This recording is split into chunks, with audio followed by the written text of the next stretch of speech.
Hello and a very warm welcome from me, Philippa Blackham.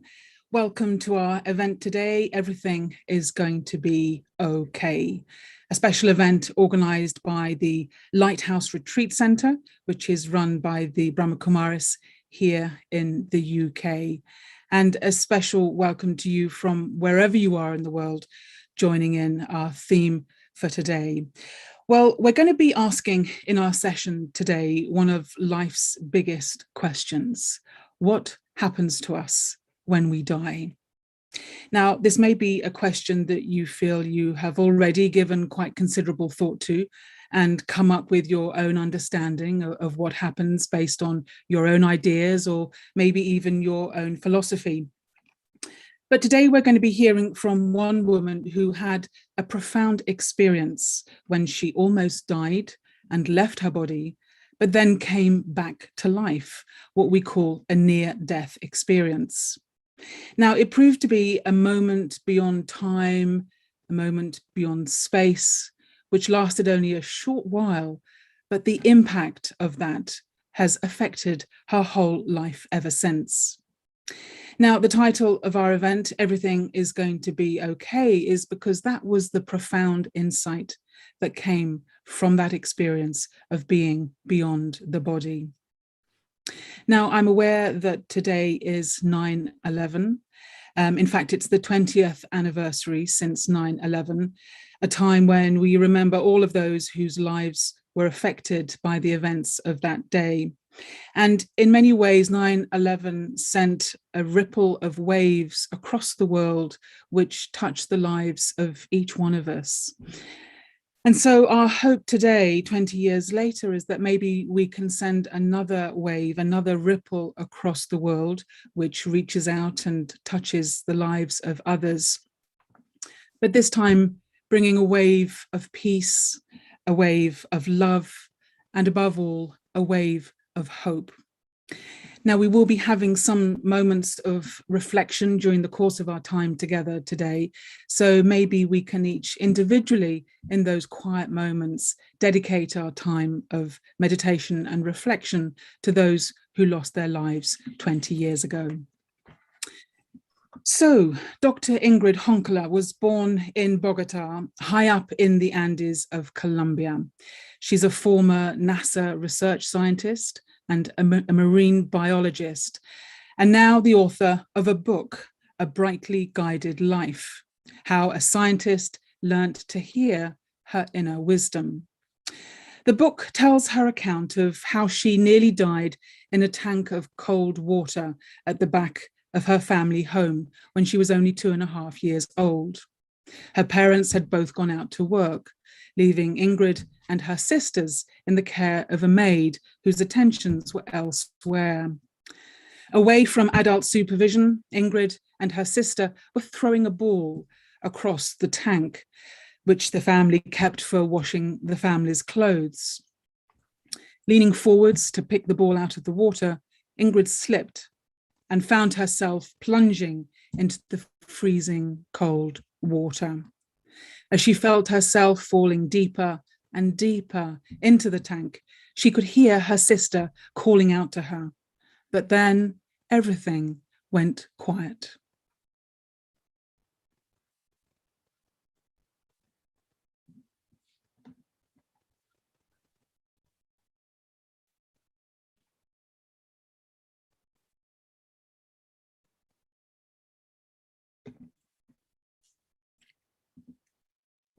Thing I could hear was my chest, my heart pumping in my head really loud.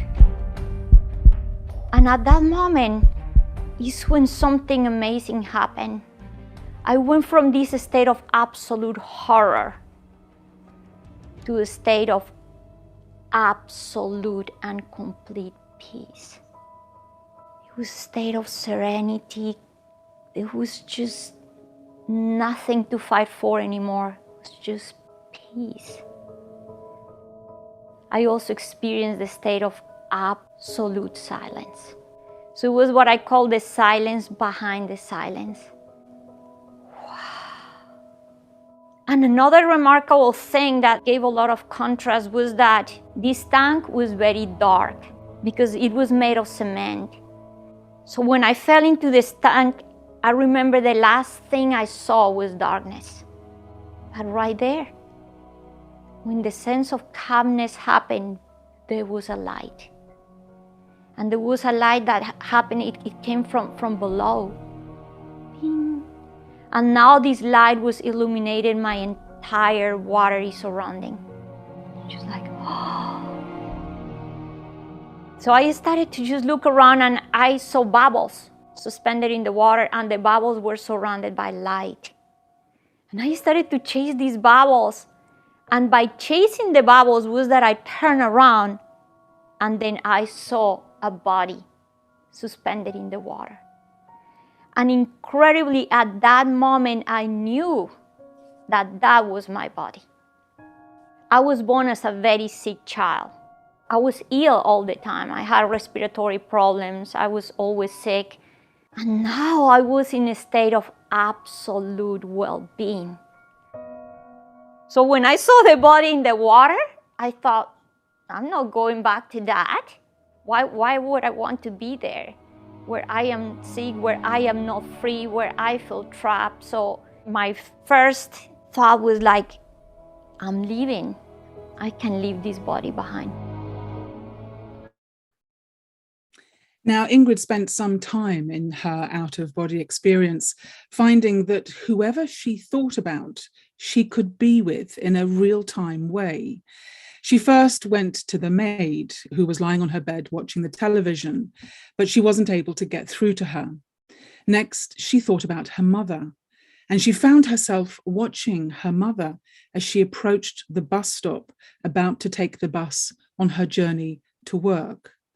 At that very moment, her mother fell to the ground and was filled with an absolute knowing that something had happened to her daughter. Immediately, she started to rush back to the family home. For Ingrid, though, her connection with this world was gradually beginning to fade, and she found herself entering a dimension of light.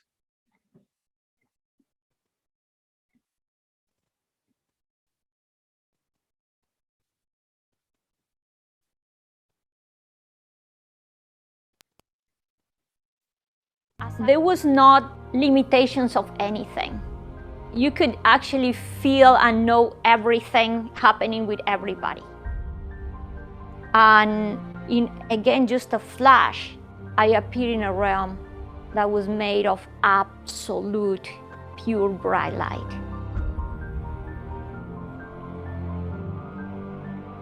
And this is what makes this extremely hard to forget, and is that for the first time in these 3 years of my life, I felt that I was home.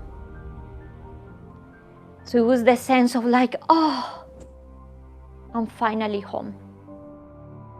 Actually, this experience was more real than this reality. And I felt that I was being welcomed. At that moment is when the sense of self started to dissolve. And I started to become one with the whole. Beyond this, I experienced what I said to people is the sense of non-self, or the sense of nothingness. There's no sound, there's no color, there's no movement, there's no meaning, there's no description. At this point, there was not even thought.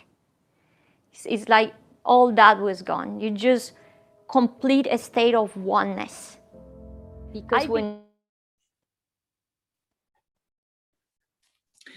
So both those clips were extracts taken from a film called The Near-Death Experience of Ingrid Honkala. You can watch it yourself if you look it up. And we'll be playing more clips throughout our time together today. But I'm absolutely delighted to say that Ingrid is with us in person. She is very much in her physical body and joining us from her home in the US of A. Ingrid, a very warm welcome to you. Thanks so much for being with us. Thank you so much, Philippe, and thank you so much, everyone. Oh, for having me here. What an honor. What a blessing. Well, I think the blessing is actually ours today, because the insights that you gained during that moment when you were only 2.5 years old is still rippling out and affecting your life today, and affecting the lives of so many countless others who are touching into that experience. And as you're telling your story, Ingrid, it seems as if the memory of what happened to you when you were 2.5 years old is as fresh today as it was at that time. Does it really feel as close to you as that? Yes, yes. And the incredible thing is that it's not just the memory, but the feeling of it. It remained present. I think, like I was mentioning there in that video clip, it felt more real than anything I had experienced. And even through time, when I was little, after that experience, I would wake up from sleeping and I would say, this is the dream. And say, how I know that I'm not dreaming this. So I would feel my human or my physical reality more like the dream than that state that I experienced. I mean, that's so interesting that you can have an out-of-body experience that feels more real than the experience that you're having whilst in this body.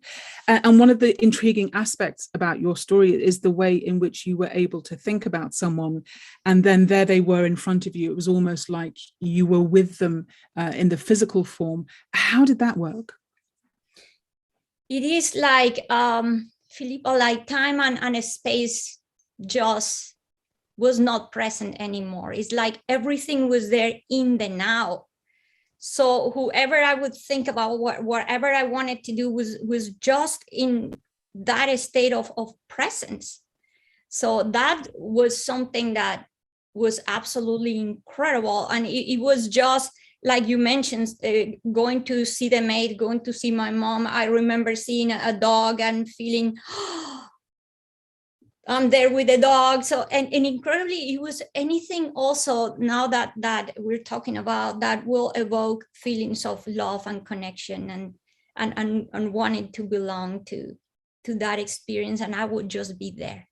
So I think it's just that knowing that everything is here and now.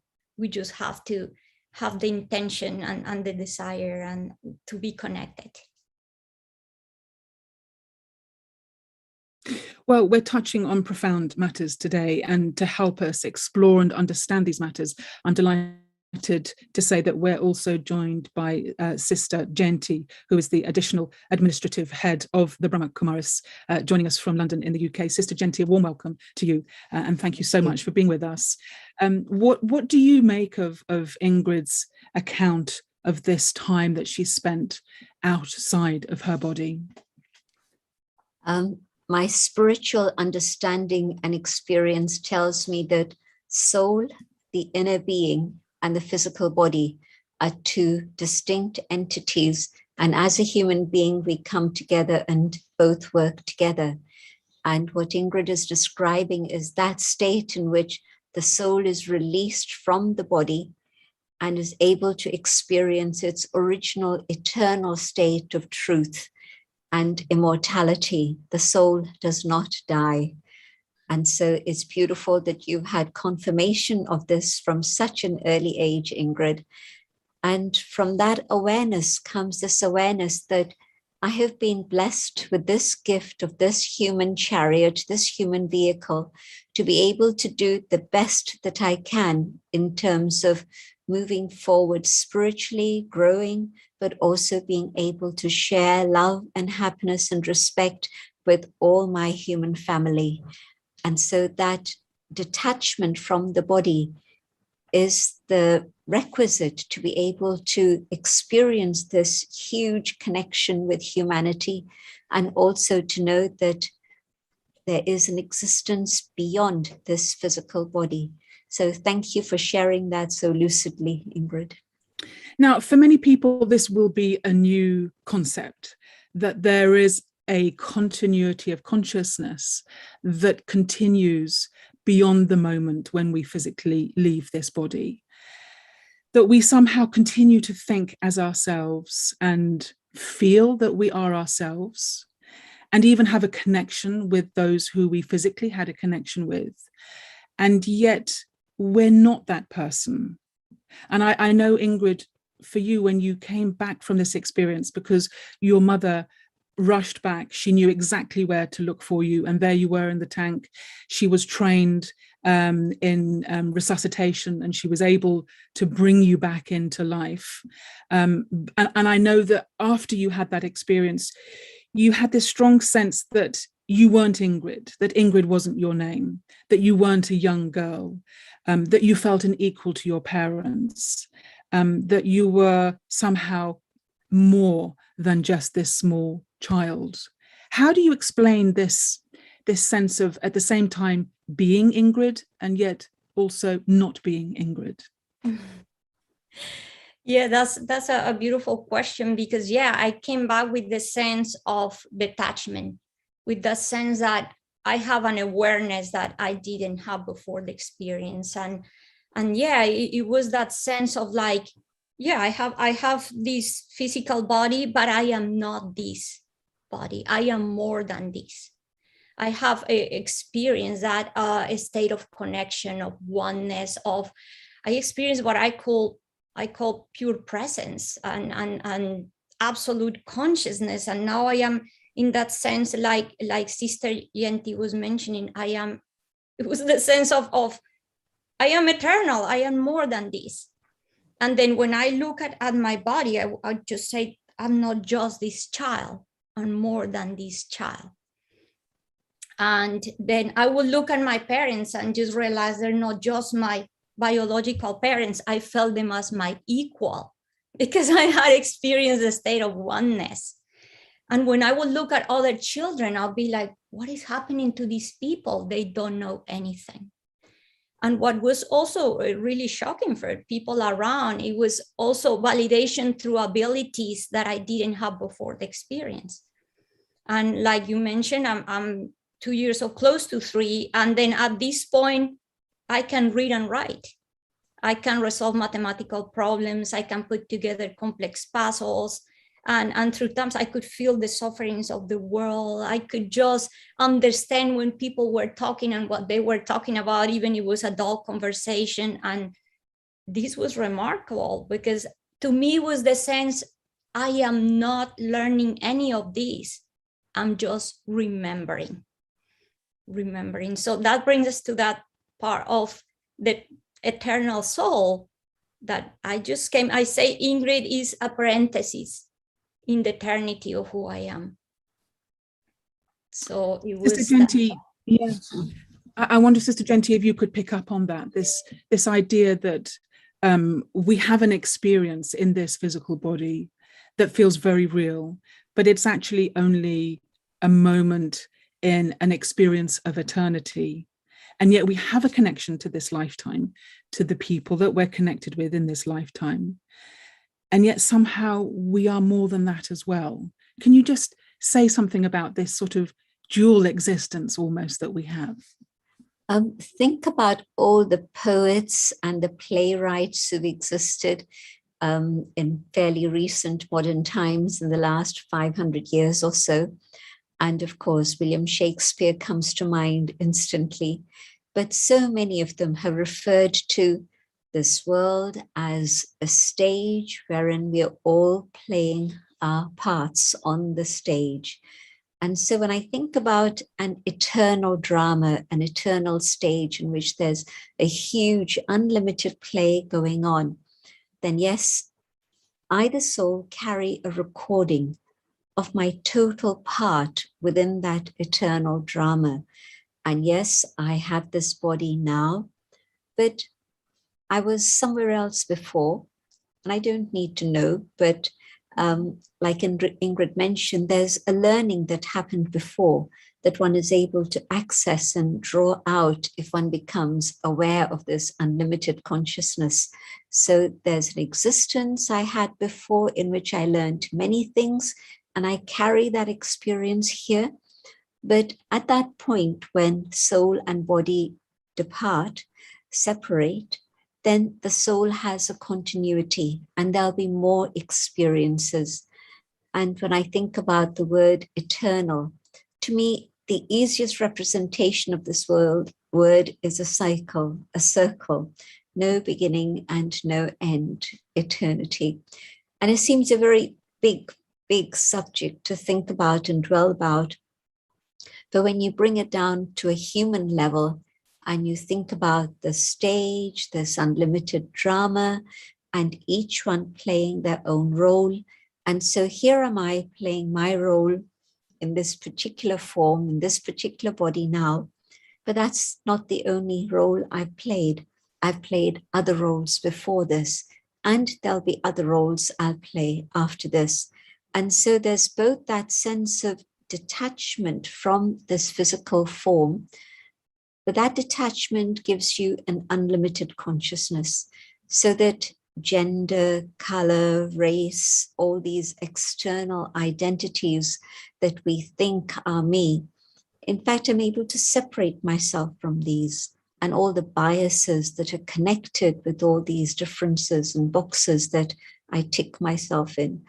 But on the one hand, I play my role, but on the other hand, when I have a moment of reflection, I'm able to step away from the role, step away from the stage, and be an observer of what's going on that stage. And of course, it gives me a deeper insight and greater understanding of what's going on around me, but also my purpose, like the soul of Ingrid had to come back and share this story and do all the things that Ingrid has done in her life, working as a scientist at NASA, doing all the other things, but knowing that this is a role that I play now, and I play it well. I play it to the best of my ability. And the relationships I have are also on the stage, part of this role. But I have an identity that is much, much more cosmic than that. And so to be stable in that awareness means I'm connecting with the inner being and the qualities of the inner being. If I just get stuck to my role of this limited time on the stage, there can be many attachments, there can be many dependencies, there can be a lot of emotional upheaval through witnessing all the scenes that everybody witnesses in their life, all the ups and downs. But this awareness of unlimited consciousness and the detachment from me, my role, the stage, and everybody else on the stage brings truth, wisdom, in which I'm able to understand what it is I need to do at any given moment. So very much in the present, but very aware that it's a role that I play. And Ingrid, you talked about this sense of knowing who you truly were, and that some part of you always knew this. And it was a question of remembering it rather than learning it. It almost implies that deep within us, we have a knowing of the eternal nature of the self. Was that your experience? Yes, very much. And just like, oh my God, Sister Jayanti just put it so beautifully.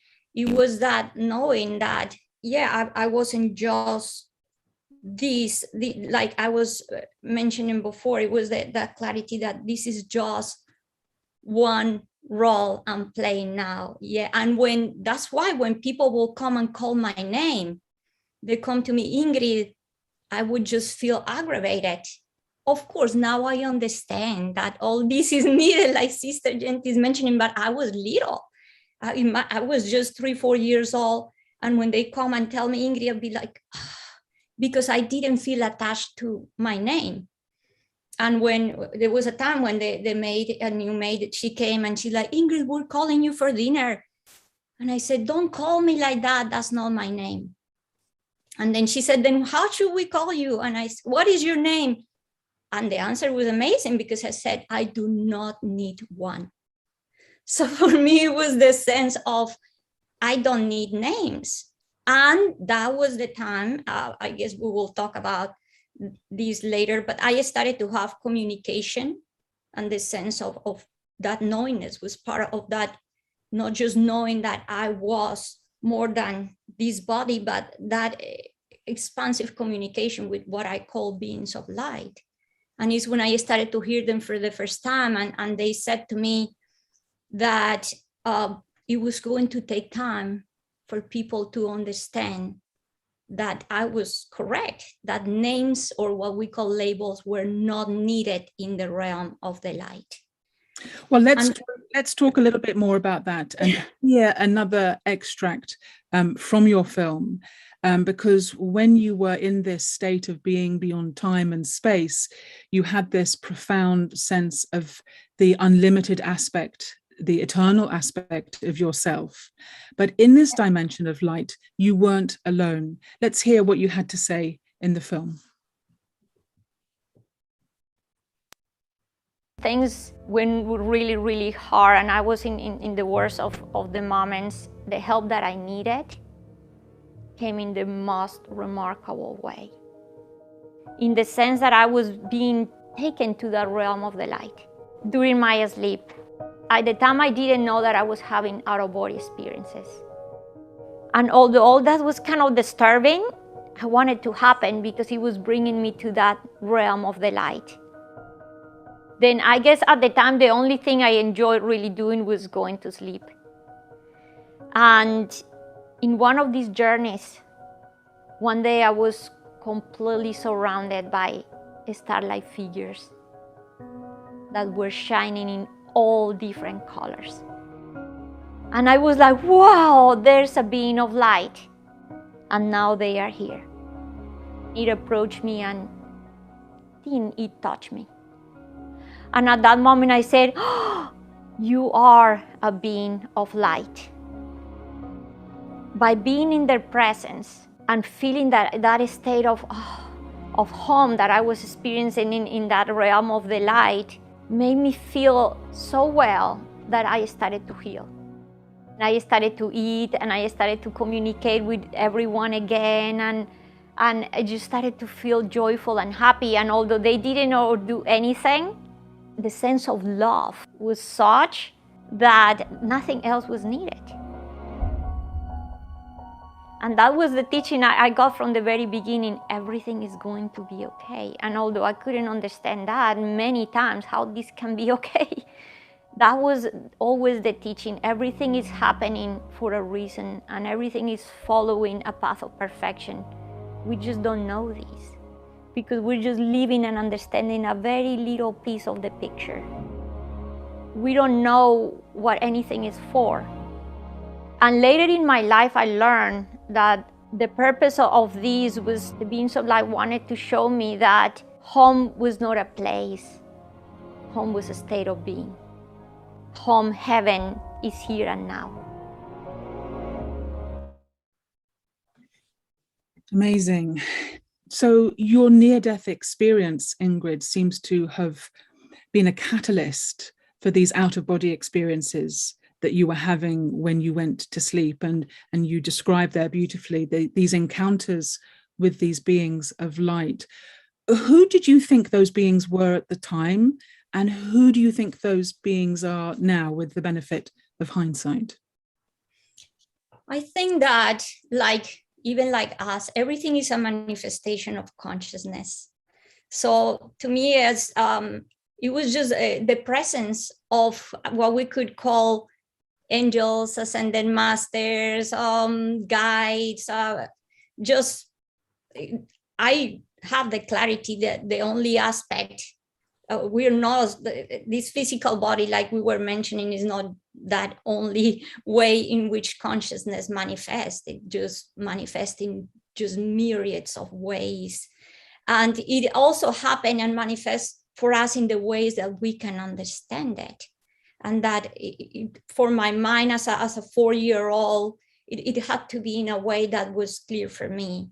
And to the point that there was later in my life, a moment when I started to see what we call spirit, which is when people die and we see the spirit of this person. And then I was shocked, and it didn't feel the same as the beings of light. And my mom had revealed to me that she could see spirits too. And it's when I said, Mom, the beings of light and the spirits are not the same. And then my mom explain better. And then when I explain better, she's like, oh, I think that you're seeing angels. And I said, Mom, but I don't know, because they don't have wings, because all we knew was just their religion. And then is when because I've been communicating with the beings of light already for a while, I went and asked directly to them. The first thing is that I thought that the spirits and the beings of light were different and that I was different. And then I went with this question first, what is with these spirits? And I call them dark spirits because they produce me fear, not because there was nothing wrong with them. And then I was expecting to hear, yeah, you guys are different. And the beings of light said to me at that moment, that you call spirits, you, us, in essence, we're all the same. The only difference is the level of awareness that you have about who you truly are. I was like, oh. And the other incredible thing, when I asked them, my mom said that you are angels. Is that what you are? And then that was the answer that showed me how incredibly amazing and compassionate is the universe. They said to me, we are whatever you want us to be. Fabulous. So, incredible.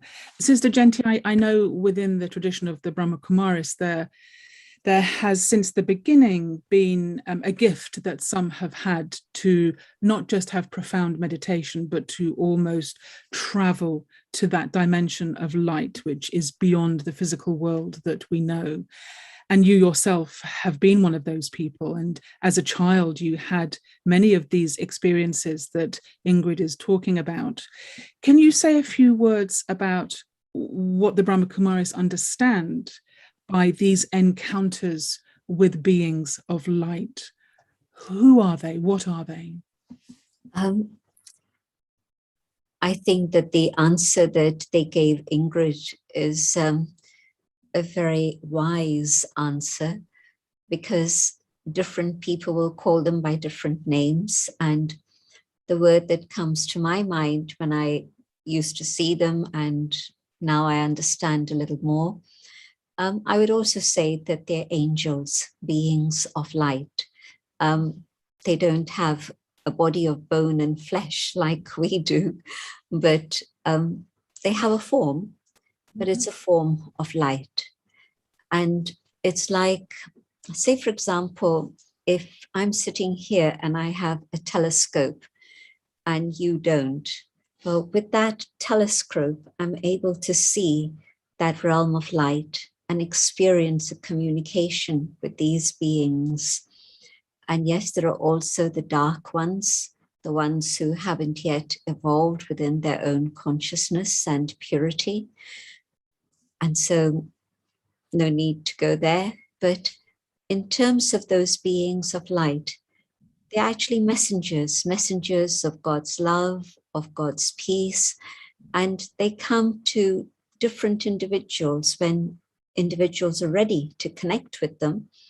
And the message they share is God's message of love and light and peace. And so this is how scriptures have remembered them, different names, but essentially that same idea, that apart from this human form, all of us also have a subtle form. And when our consciousness is of that caliber, of that purity, it's like the third eye is open, and with that telescope, you're able to see what's going on in that dimension of light. But all of us can have that experience of our own form of light, and also that connection with those beings of light through meditation also. The experience of trance and traveling is another one, but just simply through meditation, I can experience the eternity of the spirit that Ingrid, you were talking about, but I can also experience that awareness of a subtle body, a body of light that I can adopt and use even here in this physical dimension. And if I keep my consciousness on that level and I experience that form of light here, then I really truly feel that I'm here for a very specific purpose, and that is to be a messenger of peace, of light and love, so that then humanity, the human family, can move forward to that higher state of evolution. So this is an absolutely tantalizing thought, that in this dimension of light, we can be experiencing other beings of light, but we are perhaps experiencing an aspect of ourselves, a perfected aspect of ourselves, which takes the form of this body of light. And that angels and the angelic realm isn't necessarily something that is beyond my reach, but something that I can achieve within my own consciousness. And I'd like very much during our time together to not just talk about these things, but also try and have an experience of these things. So for just a few moments, Sister Jayanti, could I invite you to just lead us into an experience of our angelic form of light and how we may make a connection with that? It is tantalizing, as you said, Philippa, but try this. And those who are watching, many might be experienced meditators, and some might be experiencing these things for the first time. Try to meditate with your eyes open and keep your eyes gently open, not staring, but just gently open, and focus on that point of light that you see in front of you. And I'll share a few thoughts and invite you to follow these ideas. Reflecting on the things that I've been hearing about, I go on a journey. And firstly, it's a journey deep within myself, going deeper and deeper. I come to the awareness of the inner being. I am a point of light, radiant, shining, peaceful, and pure. This is my original state of being. And as I connect with myself, I realize that this is my true identity.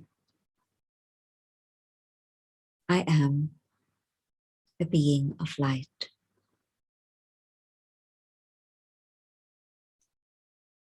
And now I have a choice. Can I take on my costume of light?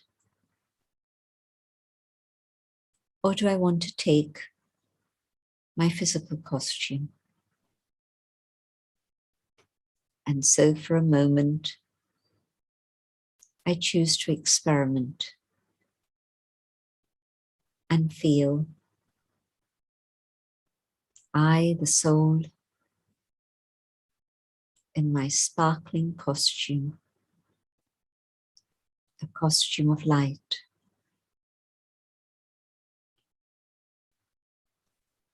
In this awareness, I am above the physical dimension, beyond time and space, in a realm of light.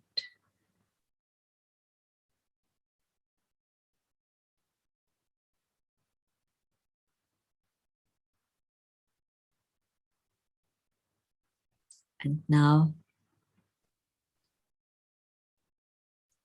very consciously, I choose to return to the physical dimension and adopt my physical costume. But I keep this experience of who I truly am with myself, so that now I can connect with myself, even though I'm in the physical world. I stay connected with my spiritual identity,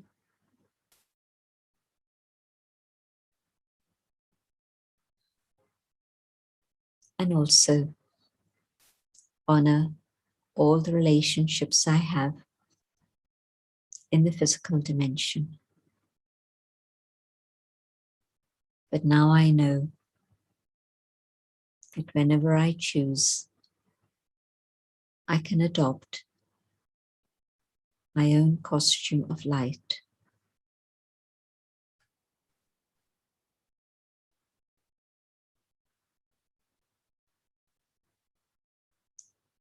Om Shanti. I am peace. I am light.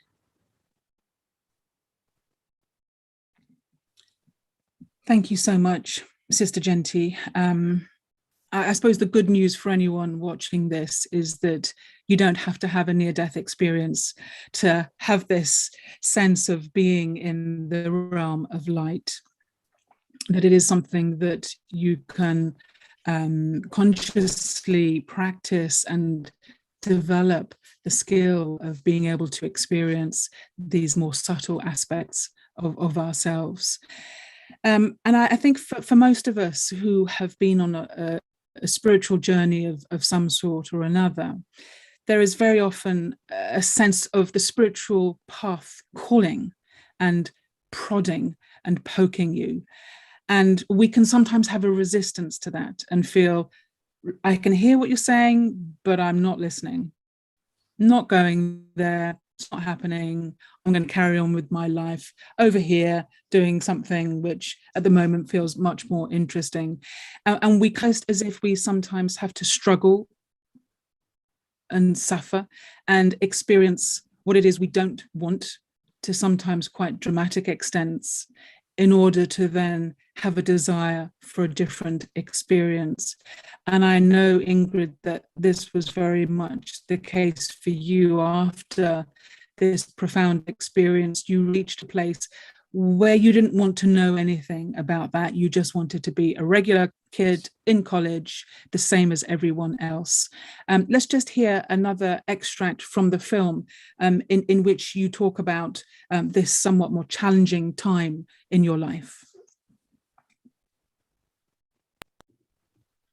So at that time of my life, I could not really appreciate my uniqueness. I reached the point where now my uniqueness was a burden.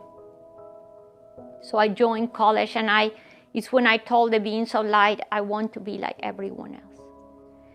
And at the same time, there was situations were very hard at home. My parents were at the verge of divorcing. Things were going hard at home. It's like when all the challenges come together.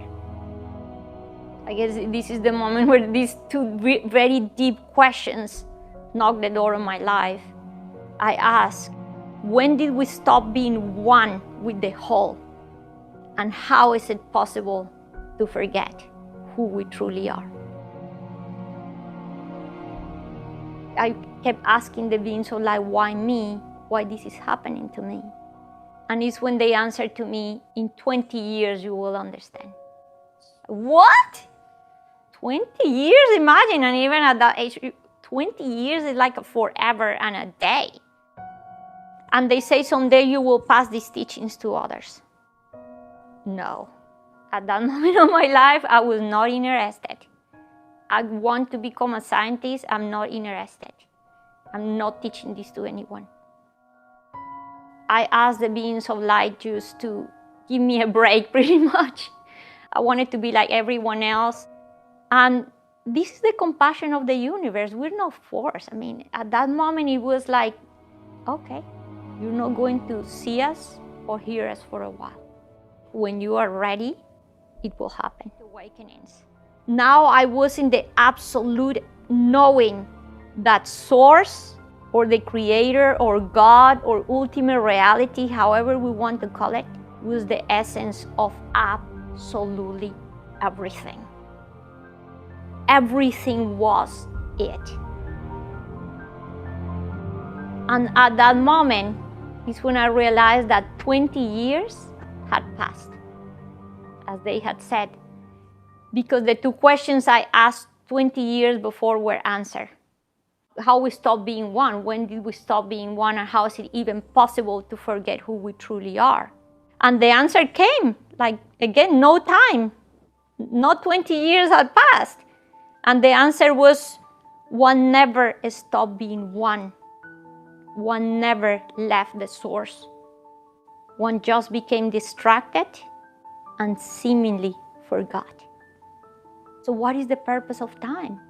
And they say the purpose of time and experience is to help you remember who you truly are. Is to bring you back to source.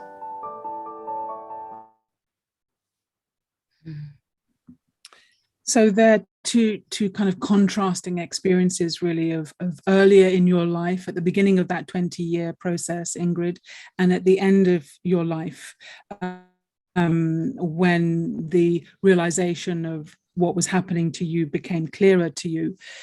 Looking back now, what do you feel was the purpose of the struggle and the quite extreme challenges that you went through? What purpose did that serve? Yeah, I think at the moment, like Sister Jayanti mentioned before, we come here and now is the part where, okay, I have to wear this costume and be part of this role that I'm playing here. But at the time, I could not accept my uniqueness. It became a burden. For me, it was like, I experienced during my near death, I experienced myself as a being of light. And later in my life, it was even revealed to me that when I saw the light that came from below, the beings of light said to me that light was not a light outside of yourself. That was the light, your own light, the light of yourself. So I had imagined I was a being that was pretty much, compared with the rest of the people my age, I was living, like I would say, in the clouds. I was like a helium balloon. My grandmother became very important. She brought more teachings to my life. So I was living a spiritual life that was not really something that the rest of the people was experiencing in Colombia. So for me, the contrast was really, really extreme at that time. But the important thing at that moment is that it's incredible how even at that moment, I will look at other people, and at the beginning of my experience, having all this spiritual knowledge and all that can make us arrogant. And I will look at others and say, why they're so slow? Why they don't get it? What is going wrong with these people? And then now when I went to the experience where, yeah, definitely I needed to ground, I needed to experience more what Ingrid was. I picked a career that was very grounding. And after that, I went through 20 years of a lot of challenges, a lot of sufferings, because I put the analogy at the beginning. I was walking in a room with the light on. And the moment I disconnected from the beings of light, it's like I turned off the light. And if you're in a room with the lights on, you know where everything is. But the moment you turn off the light, all the furniture become obstacles. But those obstacles were very important because they brought me to mature. They brought me to grow. They brought me to be more compassionate, more open, more understanding, more empathic. So later in my life, I was like, oh, I get it now. I cannot judge the ones that don't remember, because look how I also forgot. And for a while, I also got tangled in the drama and in the narrative and all the things. And it was that clear realization, oh, there's no place for judgment, just for more opening and again, more compassion and more love. And that's when the true service happened, because now I was completely devoted to wanting to just share with people without that judgment, without feeling different. Before growing up, I felt different now I was like, there's no difference. The difference is in my mind. I mean, in a way, we have glossed over some of your challenges because you did serve at a military base in a war zone, and you were military targets. And one of your colleagues even went against the advice to not wander off, and he wandered off and he was killed. You witnessed a massacre. You were in a region where there were huge natural calamities. And then later in your life, after you were married, your husband, who served in the Navy, got called away immediately.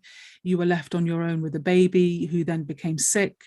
You yourself had heart issues. I mean, it was literally one thing after another. And you ended up with post-traumatic stress disorder. And at your lowest moment, you even contemplated taking your own life, and possibly even taking the life of your baby so that you wouldn't be separated. I mean, that is the bottom of the barrel. And yet from that place, you sprung back up. So do you see a direct cause and effect between hitting the bottom of the barrel and reaching a place where you said, okay, I surrender to your will and I'm now ready? Do you see that as a cause and effect? Yes, of course. And that's the point where I think you have two choices, really. Or you take your life or your ego cracks open. And at that moment was that place where I just left it all in the hands of the divine. And my question, when I started to pray so deeply at that moment, I was not asking for anything in my outer reality to be changed. My prayer was, God, help me see, because I cannot see. I have become blinded. I lost the way. So it was that moment where I went back and opened that door to connect. Like I say, only had two choices: or I leave the body, or I pretty much asked for the way to resolve it. And then I was guided incredibly to this amazing, the answer was simple: look for help. And then I was guided to a psychologist the same day. 3 people guided me to the same doctor. And then talking later to this person was when I had the clarity of my experiences. He asked me to write my sufferings. I wrote all my sufferings and we read the list together. We've been talking for like almost a year. And he said to me, Ingrid, in my 37 years of practice, I never saw anybody that has suffered this much and is mentally stable. And then that question again, why me? Why me came out. And the answer that he gave me was incredible, because it was what turned on the light back on. And again, it was a very simple answer, but very profound at that moment. He said, why not? And it's when, what? He started to say, look, thanks to this, you have done this, and thanks to this, you have done that, and thanks. And he started to put it all together. And in my head, my neurons connected, and I saw purpose behind everything. And at that moment, I think 3 miracles happened. First, I had the realization that, wow, none of this ever happened to me. It happened for me. So I went to experience, I went to that place of being the cause and not the effect. The level of the cause and not the level of the effect. And the other thing that happened after that was the clarity that nothing was happening right there at that moment. My only truth is that I was sitting in front of this doctor, talking to him, and the rest, all those memories were in my head, and I could decide what to do with them. And the last, what I call miracle at that moment, was discovering true forgiveness. And it was that deep sense that at that moment, there was really nothing to forgive, because there was that inherent purpose and goodness behind everything, and everything had happened for me to be at this moment of clarity, awareness, openness. So what was to forgive? So all those challenges brought me to this moment of clarity and awareness and awakening and understanding and connection. Of course, forgiveness is such a sacred path because it opens up the heart and it opens up to a more expanded understanding of the world around us. And Sister Jayanti, you have in a way some parallels with Ingrid in that you were also operating in a scientific community. You were training in medicine as a teenager, 18, 19-year-old. You felt the door of spirituality right there, and someone was knocking on your door, and yet you were like, not sure this is going to happen for me, kind of resistance that came up for you at that time. And of course, in the 50 odd years that have passed since then, you have witnessed the spiritual journey of so many people. And I'm sure seen the way in which they have arrived at that place of embarking on a spiritual journey, having had some quite profound times of suffering and challenge. What for you is that resistance about, and what for you is the purpose of the suffering and challenge that often comes before we awaken? It's a journey. And so you would expect that there'd be different milestones along that journey. And if I just take my own experience, which is a tiny microscope of the things that Ingrid has shared, age 8, I was having these amazing trance experiences and meditative experiences. Age 14, I was thinking that, well, I don't know what all that is about, and I don't want to go down there. I want to see what life is here. And I had wise parents who gave me permission to do that.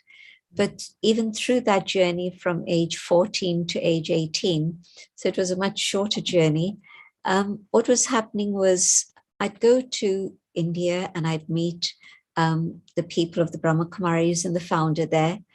And he even predicted that someday I would be a spiritual teacher, and I couldn't comprehend that. It wasn't at that moment something I could understand. And I'd come back to London, which is where I was living with my parents and studying. And this would be real, and that would be a dream. And when I'd go to Mount Abu, the headquarters, and this happened a few times, that was real. The spiritual dimension was absolutely tangible. And London and my life there would seem like a dream. And then it was when I decided to spend time in India that I think what happened there was I was able to have a glimpse of the physical dimension in a very different way, and then decide, well, let me find out what is the spiritual story about. And when I gave it my focus, time, and attention, then of course the door opened again and amazing experiences began, and they've continued. And so if I want to articulate a journey that many of us have been through in words, then I would say that as we're young, there can be very dramatic experiences because in a sense, we're very pure and clean and innocent. And it's very easy to lift a child or a young adult into a different dimension of reality.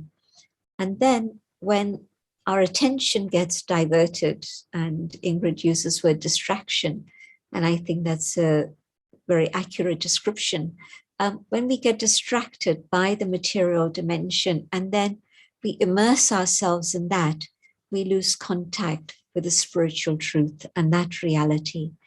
And sometimes it's curiosity, sometimes it's suffering, sometimes it's having an insight into what the world is going through, not necessarily my personal suffering, but really being able to see things in a very detailed way of what's going on in the world. And the yearning comes and you start another journey. And of course, the universe is always ready to help and forgive and give. And so you connect and the journey starts again. And so this may happen more than once in a journey, but it is that same thing that when you get engrossed in the material side of life, you forget that there's another dimension. And so this becomes the most important thing. And yet when you find yourself in a little bit of space in which there's time to reflect, then that inner calling again begins, and you're able then to connect with the higher reality. And in fact, what I would say is that the material and the spiritual are both aspects of reality. It isn't that one is a dream and the other is real. But in fact, now as a person meditating on a daily basis, I would say that my meditation is to recharge my inner battery. And that keeps my consciousness in the right level, even as I engage in all the things that I'm connected with. And it's an active life, it's a busy life, meeting many people and hearing many different things, experiencing different things. But that time of reflection and contemplation, especially in the early morning hours, is very enriching and nourishing for the self. And it keeps one in touch with that part of reality, which is also the truth, so that then you begin to learn how to apply those truths in the things that you're engaged in here.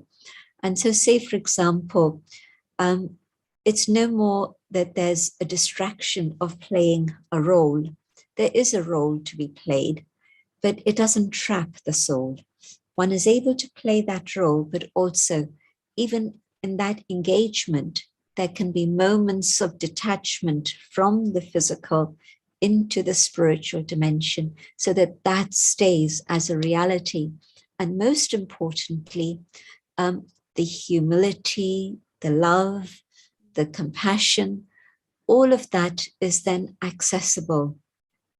When you cut yourself off from that dimension and you just stay engrossed in this, then of course the biggest danger is the ego that comes, and ego then manifests in so many different ways that are hurtful for the self, but also damaging for others.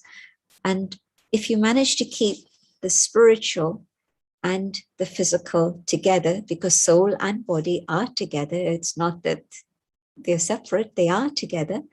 They have a separate existence, but at this moment as a human being, it's both together. And so as I play my role in this human dimension, I don't lose touch with the spiritual qualities and values of the inner being of light. And so there's a different awareness of life and a different contribution that one is able to make for one's own self and for everyone else around the self. But this is the paradox and the challenge, to keep the spiritual consciousness whilst playing a role in the material world. But I think it's possible. Absolutely. And it's not that the challenges all come to an end when you embark on a spiritual journey. For many, that's when the challenges actually step up and become even greater. But I love the way in which, for both of you, there is a sense of when the time is right, it will happen. And, you know, spirit or source is never going to kind of bring you to that point before time. It will be at the right time, and it will be perfect. Ingrid, we've talked about some of the difficulties and challenges that can be encountered on this journey. Do you want to just lead us in a few moments of reflection, and like Sister Jayanti has done, given us a few practical tools that we can work with in our everyday life? If you could just lead us in a few moments of meditation and guide us with your own thinking, that would be great. Yes, I would love to. So I want to just bring us into a beautiful meditation called Holding Our Life in Our Hand. So throughout the meditation, we're going to put our hand in our heart. And because the heart is the one that keeps us here in connection with life, then we will be in that intention of holding that heart in our hand. So the heart is the center of love and life. So from the time of my near-death experience, I became very aware of my heart beating. And years later, I realized that the beating of my heart was like a mantra, and that it was happening for every one of us. And like, oh gosh. So I felt that sense of connection through that mantra. It was like a sacred sound. And then later I learned a mantra from the Mayan culture, and it was whom all, which means together like the fingers and the hand, beating together like one heart. So as I guide you during the meditation, like I said, we will put our hand in our heart, and then we will breathe deep in. And as we breathe out, we will say the mantra Om. Then we breathe in, and when we breathe out again, the sound Ah, which in many spiritual traditions is known as the name of God. And we will repeat this cycle 2 or 3 times, and then we will have the intention throughout this meditation to be connected like one heart.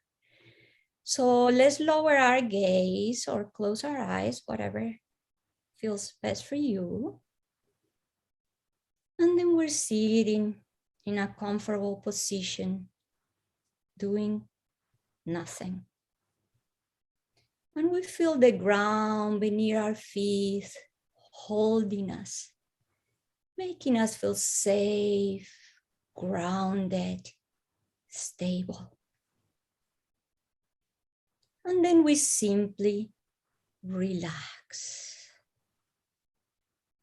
Relax your feet, your legs, your belly, your torso, your arms. Relax your neck. Relax your face.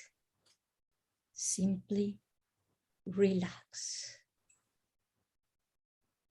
And having the intention of being connected with each other, let's put our hand in our chest, in the area of the heart, and let's breathe in. Out. Om.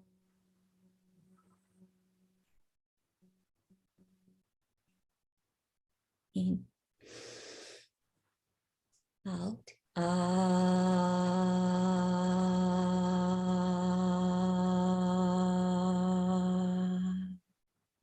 In. Out. Om.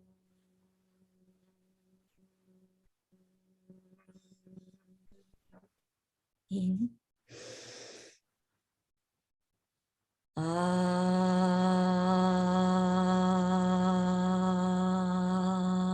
we feel that connection with each other. Om.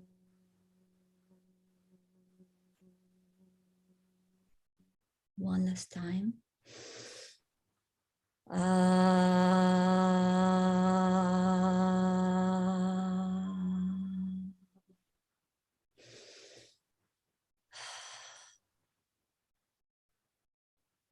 And this meditation is a reminder that our heart is always beating, always connected with life.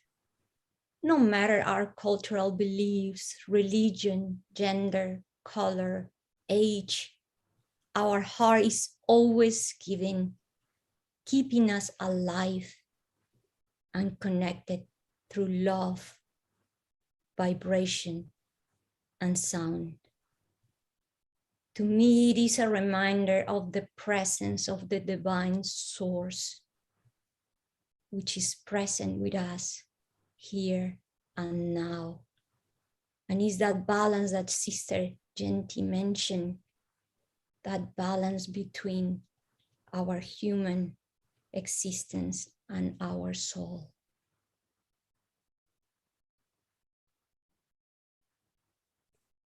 And we open our eyes completely slowly. And we look around and feel the connection with our heart and each other's heart. hearts. Thank you.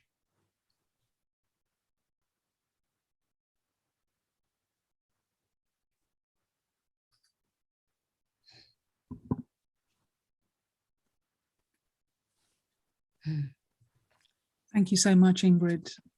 A beautiful practice that really brings us to that still place within where everything is actually always okay. It's just we sometimes can't make contact with that. It is a phenomenon that we are witnessing in the world at this moment, that people everywhere do seem to be going through some kind of a shift. And we talked about the challenges that we face on our individual journeys, the difficulties, the moments of suffering that bring us to a place of awakening. And perhaps there is something similar going on in the process for the whole global community, for the world as a whole, that we are witnessing many challenges. We've all of us been through 18 months of a global pandemic. There are, of course, many challenges that lie in the aftermath of that pandemic, which we're trying to address. Of course, we have the whole environmental situation that we're facing. It can almost feel like this is Earth's wake-up call. This is humanity's wake-up call. And that what we're sharing here this afternoon is our individual journeys, but this is happening at the level of the collective. Let's just hear a final extract from your film. There's requests coming in the chat box to just mention the name of the film again. It is The Near-Death Experience of Ingrid Honkala. That's what you need to search for, and it will come up. But Ingrid, in this part of the film, you're speaking very much to this whole issue of the global awakening that we seem to be witnessing.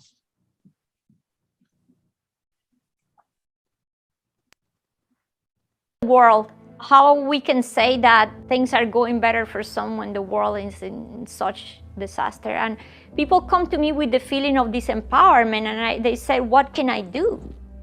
I'm just one person. Look at the world, what all these teachings can do for the world.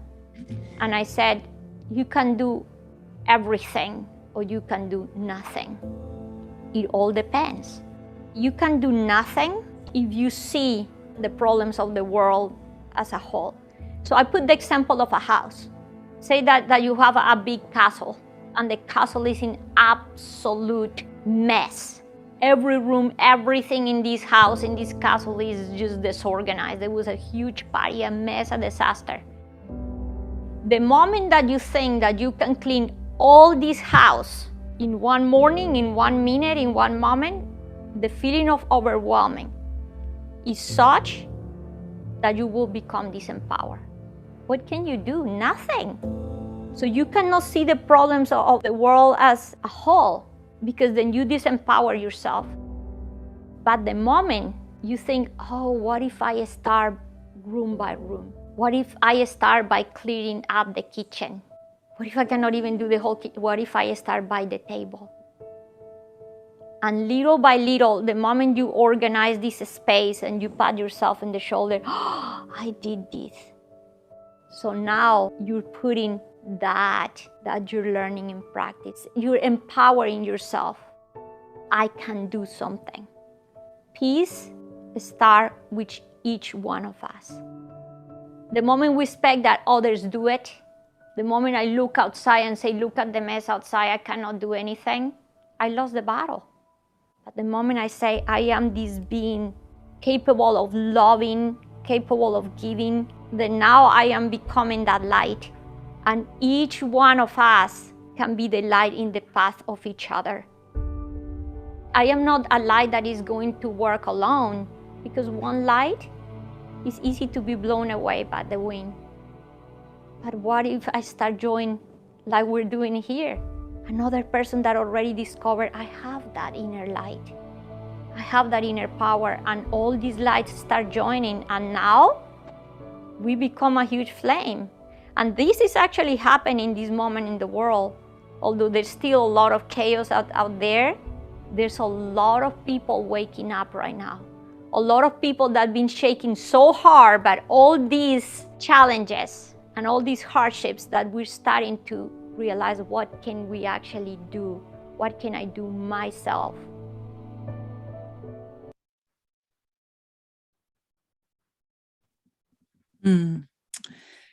Very thought-provoking.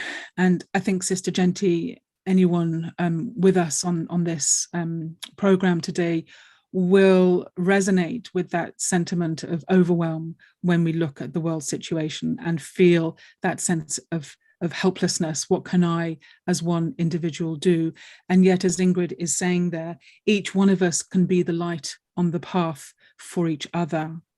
How do you see, as someone of spirit, that humanity can respond to these challenges, even though we are each of us only one individual? There's a very interesting concept that I mentioned earlier in the context of the spirit being eternal, and that is the concept of a circle, a cycle. And if you think about 24-hour cycle, the 12-month cycle, the season cycle, everything in nature seems to move through cycles and circles. You don't see a straight line in nature. Straight lines have been human inventions, but it doesn't exist out there in nature at all. And so I'm seeing how at the moment it's been a long period of darkness, but it does feel as if the light has entered the world, and it's as if dawn has broken. And what's coming further ahead is actually the day. And so I think we're now in this very interesting period of the transition from the very, very dark night of huge suffering for humanity, but the day about to begin. And those who are aware and awake and alert will prepare themselves for the day. But even if they haven't prepared, it's okay. Everything's going to be all right. Why? Because the source, the divine, the supreme is the parent of all. And so everybody will come to an awareness of peace and the experience of peace. And this might sound like a fairy story, but I think that if I look around the world and nature, and I see that nature is actually a very powerful, dominant force in the world, human beings have thought that they can be the masters, but actually this amazing world drama and nature, and of course the guidance of the light from above, is more powerful than anything we alone can do. But yes, we can be co-creators together as a human family. We can work with that supreme being of light. We can work with the angelic beings of light and bring about change within ourselves. You know how powerful one thought can be? Mm-hmm. One thought can shift my life and turn it around completely, and I can ascend. One thought can bring me down. And so just imagine if instead of just one powerful thought, all of us together hold a powerful thought of peace and love, that energy multiplies and that energy reaches out. And even a minority that's active and awake and alert can actually shift the whole dimension here in this realm through our power of love and light and consciousness. So I think that having been through the huge amount of suffering that humanity's gone through, that has been a wake-up call for many, many people. Yes, there are some people who will still deny that there's anything happening, and they'll say, oh, it's going to be okay. But I'm thinking that a powerful minority can actually bring about a shift in the majority also. You know, if you think about a container of water and you want to freeze that water, well, the way it works is that a molecule here, a molecule here, and molecule here begins to freeze. And so at first it seems it's going to take a long time, one by one by one by one. But when a certain level of critical mass has been reached and a certain number of molecules are frozen, bingo, the whole container freezes. And so for a few, and at this moment, it does feel like a minority still, even though I see a great process of awakening going on, it's still a minority. But as that minority comes together and becomes more powerful and more stable and consistent, the power of light is going to spread everywhere. And for sure, there will be peace and the day will come. A beautiful sense of the future calling us, and a future in which everything is going to be all right, even if in the present moment it doesn't always feel like that. We are getting some questions coming in on the chat, and I would like to invite anyone who's joining us in this event, if you have got a question for either Sister Jayanti or for Ingrid about anything that they have said or anything that we have been talking about, do please post your questions in the chat and we'll try and pick them up in a few moments' time and answer some of your questions. But Ingrid, Sister Jayanti there's been talking about the Supreme Being. And I'd like to kind of, in a way, invite you, and you're in safe company here, you can say whatever you feel is in your heart, but invite you to share with us that experience you had of the profound love of Source that was holding you and connecting with you and making you feel like you were really in the lap of divine love. Tell us a little bit more about that experience. Yes, oh, thank you for inviting me to share that, because even from my near-death experience, I had that first contact with that absolute presence of silence and love and connection and oh, it's pretty much I cannot have words to describe what this was. But it wasn't until years later that I started to have more clarity of what all this was, and incredibly many things happen on the way, but one of the experiences that opened completely that door. Oh, this is one thing. Every time after my near-death experience, and when I was giving talks, I always said that after my near-death, because the out-of-body experience is happening and the beings of light and everything else, I always kept saying that for me, it's like the door never closed. And years later, the beings of light said to me, Ingrid, of course the door never closed, because there is no door. The door is created by us, conditioning and beliefs and attachment to our narrative, the dramas, like we were mentioning before, we get distracted, so we create that door. But then, yeah, when I was ready and I was in that place where I could take all these layers off and shine my light again. It was a day I was driving my car, incredibly just driving the car, something like a daily thing. And then it's when I felt the presence of the divine absolutely everywhere. It was that sense of like, there was nothing that was not it. It just felt like every pore of my being, the windshield, the wheel, everything was a manifestation of the divine. And it was that sense of profound gratitude and appreciation, because it was that place where they observe and the observer become one. It was that, there is no separation. I just felt that sense of Source is everything. And then it was that presence of love that permeated everything and everywhere. And it's when I had that clear realization that that's why when I was a little child, I could be lost in a piece of lint. I could be lost in and just looking at the space. I could just be lost in looking at animal and a person and my hands, because the presence of the divine was everywhere. So that's what is for me, is just that eternal presence, love, life, goodness. Yeah. Absolutely amazing. I mean, we can feel it as you're speaking. Such a tangible experience.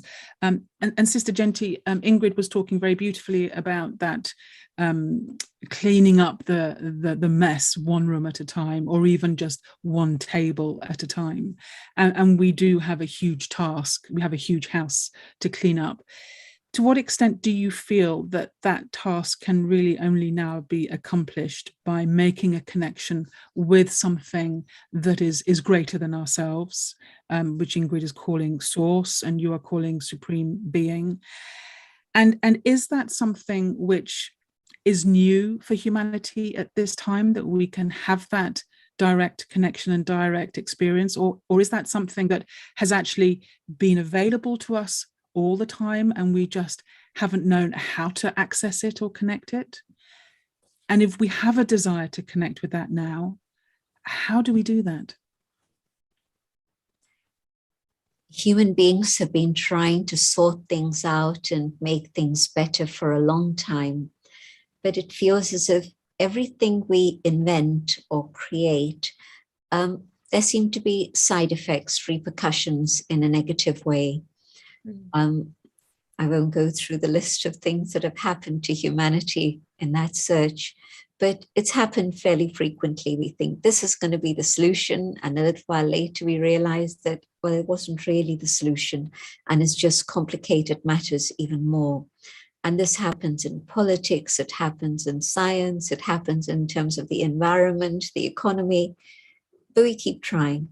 But I really deeply feel now that it has to be that partnership of the divine being and each one personally, individually, experiencing that unlimited love and that transformation that happens within the self through the power of that love. I'll give you one example. For 10 years, 11 years now, I've been part of the climate change conferences that happen. They've been happening every year, except last year it didn't happen. So this year, again in Glasgow, we are having COP26 take place. And more and more through that period, where I used to see environmental activists really not interested in anything spiritual, for the last 5-6 years, I've seen a shift. In fact, I can say that it was in Paris when we had the COP there, and there'd just been quite a massive upheaval in France. And then the French government and the people of France decided with a lot of courage they were still going to host this big event. And it was there that I realized that many of the environmental activists were now ready to embrace people of faith, people of spirituality. And the politicians were talking about lifestyle change. And so somebody commented that the preachers are now silent, but the politicians have now become preachers and saying it needs a change of heart, it needs a change of lifestyle. And so on a personal level, am I ready to change my lifestyle to something that's more sustainable and something that offers respect to the planet and other species and all forms of life? And if I'm ready to make that change, and I'm taking the power to be able to make my changes possible from the divine, because I on my own, it's difficult, not just because I'm alone, but also because even with all the habits that I've acquired through this lifetime, I want this, I need this, I need that. And I keep thinking that, well, how can I let go of all of this? But once I've experienced that state of bliss, not just God's love and God's light and peace, but something which is really even beyond happiness, then lifestyle changes that can help the planet and help humanity, it's not a big deal. It really isn't. Because what you're experiencing is something so powerful that it energizes you to do whatever you need to do on the external level, to deal with the anger, to deal with the lack of forgiveness, to deal with the insecurities and fears that we all have. The power of pure love can change all of this. And so every human individually, in connection with the divine, can bring about the changes within themselves. And yes, one being at a time, but all of us together with that connection. And this is how the world truly can be put right. But the bottom line is that if I'm unwilling to change, then I don't experience that transformation and things get stuck. But if I change, I'll see the world around me change, and I'll connect with other change agents. And yes, we can see big, big shifts happening in the world, in lifestyle changes, in being able to go beyond negativity and come to that state in which our original pure qualities begin to shine again. And there you go. You have a better world, a world filled with light. But yes, it does need the power of the divine to give us that strength and courage to make the changes. Terrific answer. Thank you, Sister Jayanti. And we've got some fantastic questions coming in. So do get your questions in now before the end of our session. So we're going to just be jumping around topics for a few minutes now. A first question that has come in, which you may have different answers to, I don't know, let's see. But you've both talked about this sense of being in an expanded awareness when you have the traveling to this region of light, whether it's in an out of body experience or just in meditation. And Ingrid, you described still having a sense of you, of still being you in that dimension. Is there a point at which that sense of identity dissolves into a universal identity and you lose that individual awareness or consciousness? Or is that something which stays regardless for eternity? It's an interesting question. It's a deep philosophical question. Let's start with you, Ingrid. In my, I have had few experiences, my near death and a couple more, where and this is scary for some people because I actually experienced the sense of nothingness. I went to the place of, and when people ask me what nothing means, I said, the moment I tell you what is, it becomes something. So I think it can only be experienced, but I lost the sense of self. There was a moment in which I was experiencing just absolute connection, like dissolution with the whole. But when people get scared about what is this nothingness, I said at the same time, no, is the nothingness because is say that you are, or the mind that you have at this moment is in a box, is what you know. But at that moment, when you enter in connection with that totality, you go outside the box. So the limited being that you think you were dissolves, and now you become whole. So at the same time is this sense of nothingness, but is wholeness. Nothingness because it's out of the realm of what you know, but wholeness because now you are the totality.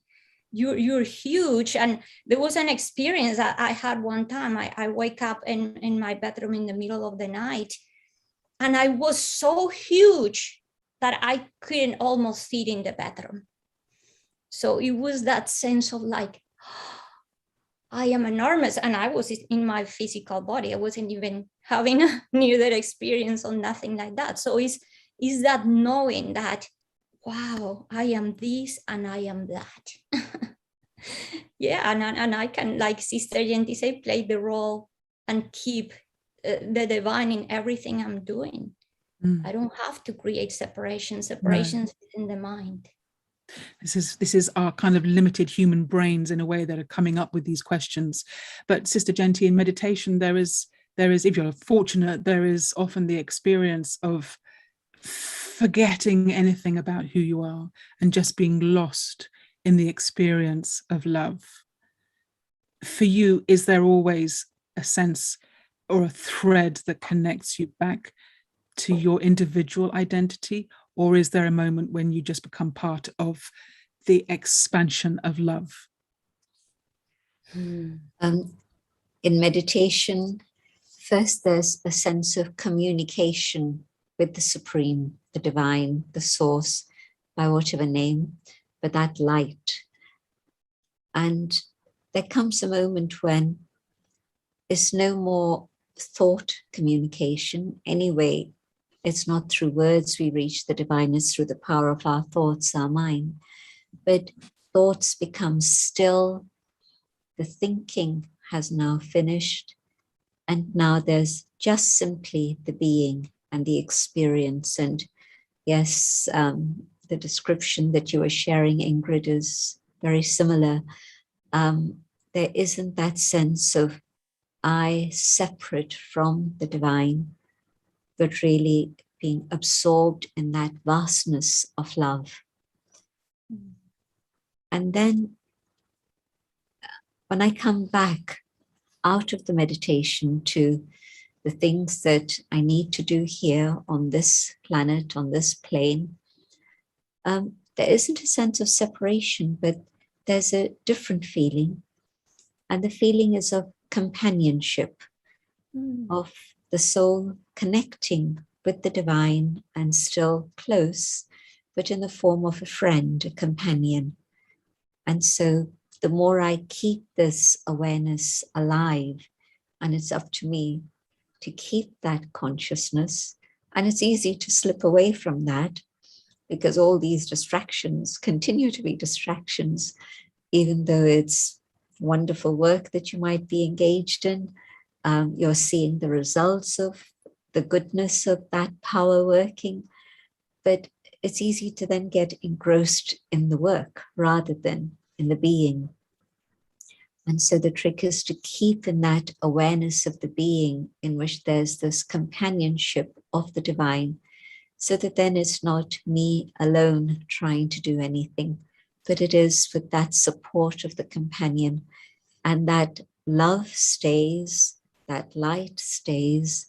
But I know that God is my companion rather than me being absorbed in that love.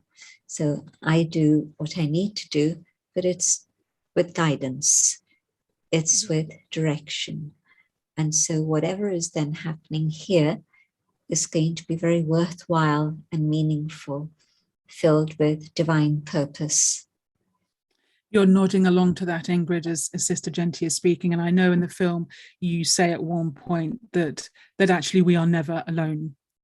We are never alone. We are always held in love. And a lot of people are saying that this conversation today has been like a homecoming, that it's been like coming home to a knowing that is there within each of us. And it's in a way giving us permission to really own that and make a connection with that. A slightly more practical question, but touching on the experience earlier on in our conversation, when Ingrid, you were saying in your out-of-body near-death experience that you were able to be with people who were still in the physical realm and almost be part of, like your thought of your mum reached your mum. So clearly there is still a communication that is happening between those who have died and those who are still physically here. And the question is, what would you suggest as the best response to a soul who has died, to a soul who has now left their body? How should we open our thoughts or minds or a sense of connection to that being in a way that is helpful to them? Wow, yes, I love this question, because later in my life, when I asked actually what was the purpose of my near-death experience, the answer I received from Source was to bring the message of the power of connection, that message of that we are all connected always. And that's what happened when I at the moment I didn't understand what you mean, the purpose of connection. So the beings of light brought me to see that when I saw my body suspended in the water, I didn't want to come back to that body. But that was still my human mind, my ego mind. That's not what Ingrid wants. But there was a bigger purpose, and it was coming back and bringing all these messages and these clarities and doing all these. And then the beings of light said to me, that's why you went to meet the maid and you went to meet your mom, because you were going to come back. And I said, so if I was going to come back, why did I waste time going to the maid's room? And the answer was incredible, because they said, because that's where we wanted to show you contrast. When you went to meet your mom, look, unconditional love, complete connection. So it doesn't matter if you were in the realm of the spirit and your mom was in the physical realm, that connection is still there, because it's love, is eternal. Love cannot be destroyed. And then what happened when I went to meet the maid? That's what they wanted to show me, that contrast. There was no connection. This lady mistreated us, so there was nothing really. There was not that unconditional love there.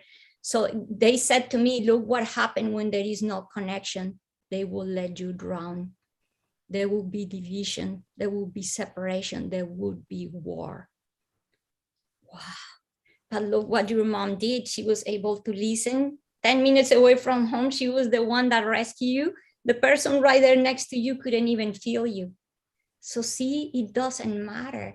Like when we talk about time and space, it doesn't exist when there is connection, when there is love. So I said to the people that have lost their loved ones to know that as long as we are connected in that place of love. When my mom passed last year and I was so sad, and I asked the beings of light, what is all this for? Because I was suffering so much, her passing. And the answer was amazing, because they say to claim the light back. You are sad because you love her. So feel that empty space that you feel in your chest and your belly, feel it with that love. Feel it with that light. And that presence will always be there.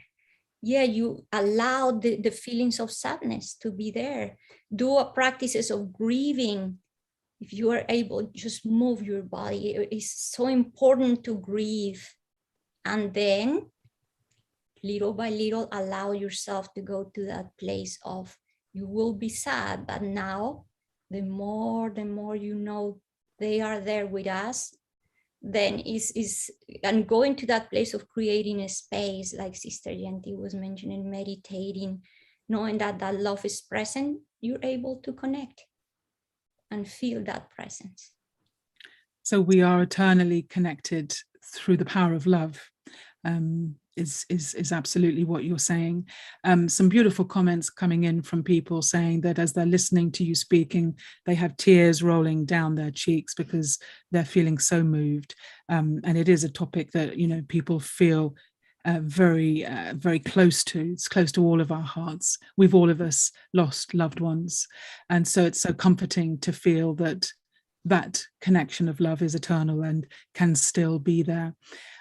Sister Jayanti, first of all, I don't know if you want to add anything to this question of what is the best way to send out a vibration of love to serve and help the departed soul. But another question that's come in is part of Ingrid's story when she reached rock bottom and began to pray and said, look, okay, whoever, whatever, help me. How important is that asking for help in that moment of absolute desperation? So 2 questions there.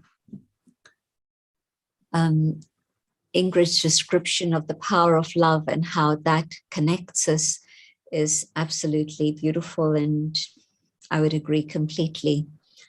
And I know that sometimes when there's a loved one who's departed, it's not just love, but it's a lot of attachment. But also there can be a mixture of concern for myself, self-pity. Woe is me, what's going to happen to me now? And so the way to make sure that it's only pure love that reaches the soul that is left, so that that pure love is able to support them on their onward journey rather than hold them back.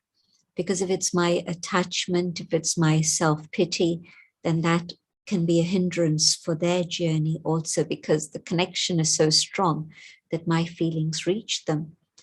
And so the way to make sure that it's only pure love is to keep the source, that being of light, the supreme. There can be many beings of light, like we heard earlier, angels, but the supreme being.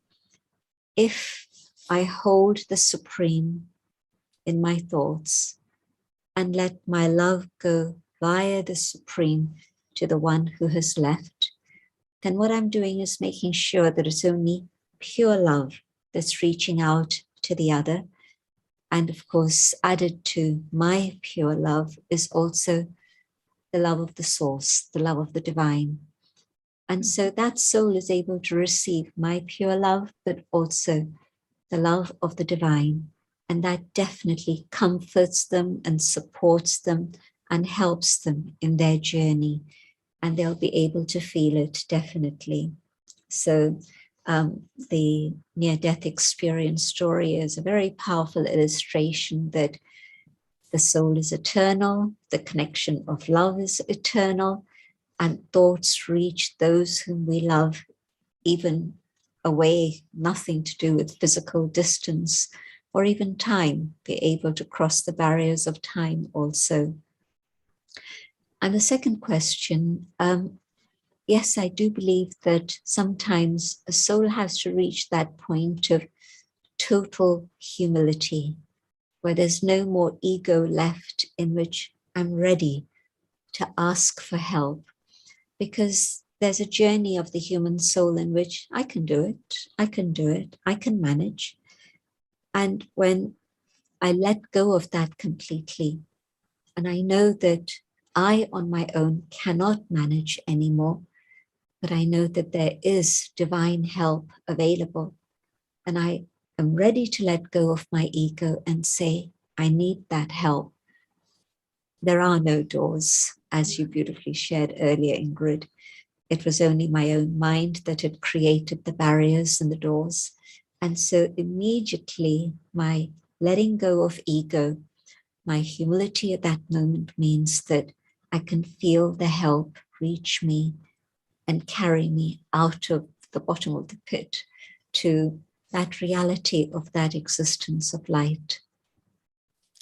Lovely, thank you. That was a question from Shruti. Ingrid, anything you want to add to that in terms of what you experienced when you did finally reach the point of, we can call it surrender, actually, ready to surrender any sense that you were able to control what was happening? No, incredibly at that moment, you, like Sister Jayanti said, you have to let go all resistance. It's the moment where it's not letting go anything else, it's like let go the resistance. It's a moment of complete surrender. There's nothing I was there to do. And my prayer was just, God, help me see. Help me see with your eyes, because my eyes are closed. So yeah, it's that moment of, and accept also, the surrender come with accepting the guidance, because the guidance at that moment was very simple. And again, like Sister Jayanti mentioned, it was being completely humble. And my prayer every day when I wake up in the morning is, God, keep me humble. So I'm open to listen, so I'm open to receive. So this is for the daily life.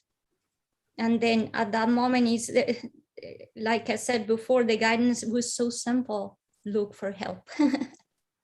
And I have been arrogant and in my role as a mom, as a scientist, I can do it all. I can manage it all. Before I would have said, I don't need a psychologist. I'm not crazy. I'm not this. And now at this moment, I was completely open to follow the guidance. And it came, like I mentioned, in a way of a synchronicity. 3 people, complete different sources, one day, same doctor. Wow. I'm like, I have it clear. I have to go meet this person. And it was amazing. It was through the help of a person. Because I could have said, oh, the beings of light or source at that moment gave me the answer. No, it was us. We're here to support and help each other. I said, each one of us is the missing piece of the puzzle that we need to complete each other.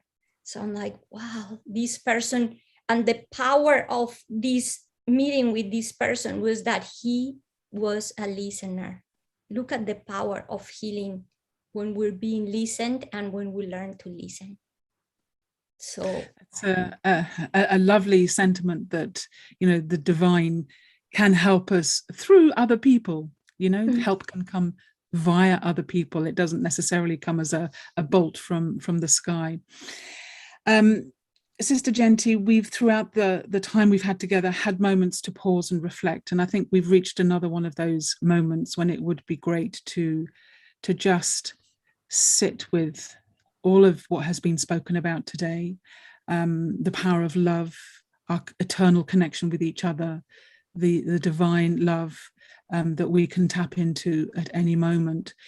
If you could just lead us in a few moments of our closing reflection, and we can just allow all of that to slowly sink in, that would be beautiful. What I'd like to do is just say thank you to Ingrid for sharing with such eloquence and sincerity your own experiences, and Philippa for creating the right questions that have allowed all of this to emerge in such a lovely way. So thank you to both of you and those who had the inspiration to make all this happen. And to all of the viewers, of course, who are taking their time to listen and watch. Sitting quietly, I come to the awareness of the light that I am. I, the soul, shine in the center of the forehead.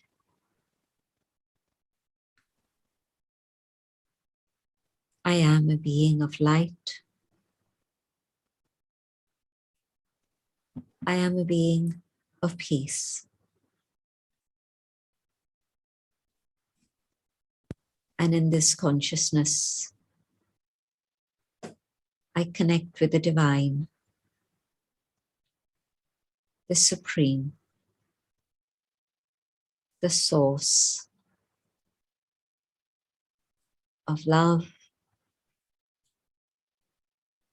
infinite love, unconditional love,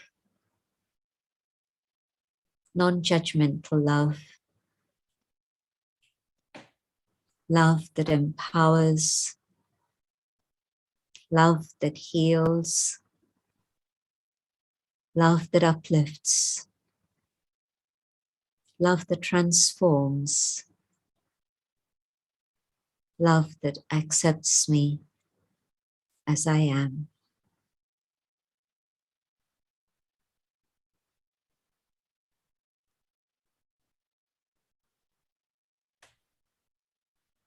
And the power of this love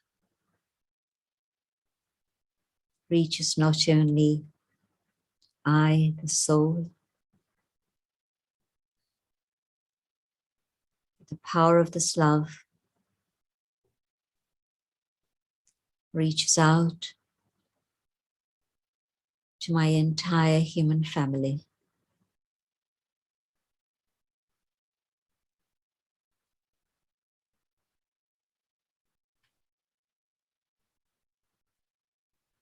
And human hearts begin to soften.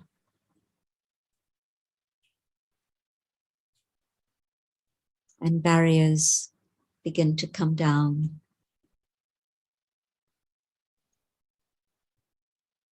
And hope is ignited.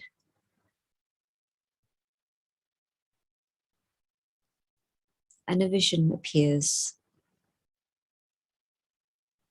that the power of this love can truly dispel all darkness and bring light into this world of ours again.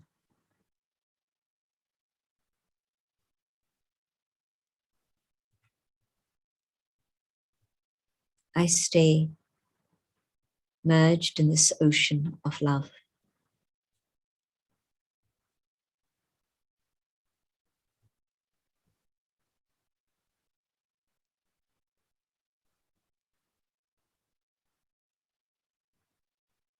And from this space, I come back to the physical dimension. But now, I keep the divine, the source, with myself as my companion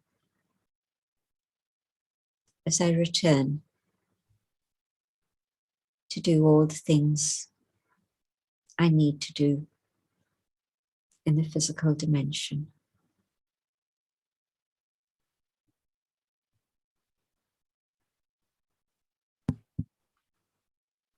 Om Shanti.